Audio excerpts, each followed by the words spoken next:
Hi, my name's Peter Lefort. I'm the Sector and Partnerships Lead for Carbon Neutral Cornwall here at Cornwall Council.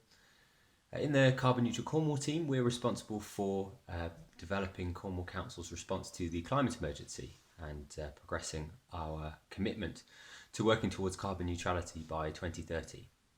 So Cornwall Council declared a climate emergency in January last year, 2019, and since then we put together an action plan and have started work on those actions, moving towards our very ambitious target. So the new normal is a concept that really resonates with us thinking about the climate emergency, thinking about where does Cornwall need to be, where do we want Cornwall to be in 6 months' time, 12 months' time, 10 years' time, thinking about the essence of the new normal being not only can we not go back to how things were, that's also not a desirable option. Everything around the climate emergency tells us we were on a trajectory, we were on a pathway that was leading to more large-scale disruptions, events, pandemics or climatic events like temperature changes, more extreme weather, sea level rises, and that trajectory is one we need to move away from. So the new normal for us really needs to be responding to the climate emergency in the same way we responded to the COVID-19 emergency, really changing fundamentally the way we do things in order to have the same quality of life for everybody that we want across Cornwall and across the world beyond. So for us, there's something about the new normal that really speaks to understanding uncertainty and unpredictability.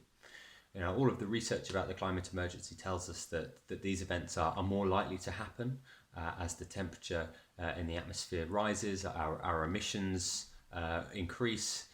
So we really need to reduce those. We need to get closer to carbon neutrality and eventually reach that aim in order to reduce the risk of these events happening more regularly. And in the meantime, the new normal, as well as embracing this uncertainty and understanding it, we need to develop our resilience. And the resilience, it can be in our energy systems, in our food systems, in our transport, the way we move around, but really thinking about how do we support not just ourselves, but everybody across Cornwall to have access to the things that they need. If our food system needs to change, do we need to change where we're getting that food from, where it's being grown, how it's being produced? Our energy, do we need to change how our energy is produced and how we're using that, the way we get around, the way our houses operate, the way we work.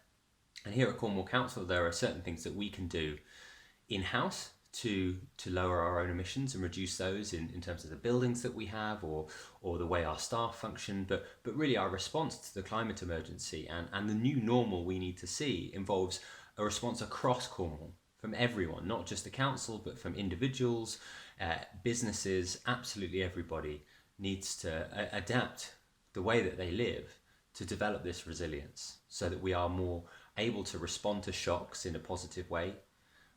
We make sure that the most vulnerable in our society don't bear the brunt of some of the negative impacts that we are potentially going to see over the next 10 years or beyond. And really building in this resilience is something that the new normal really speaks to. So how do we create a society that learns from what worked in the past, but also learns from what didn't, and embeds that idea of we need to develop a Cornwall that is fair, that is prosperous, that is thriving, that is resilient for every single one of us. That's where we want to get to. Thanks for listening.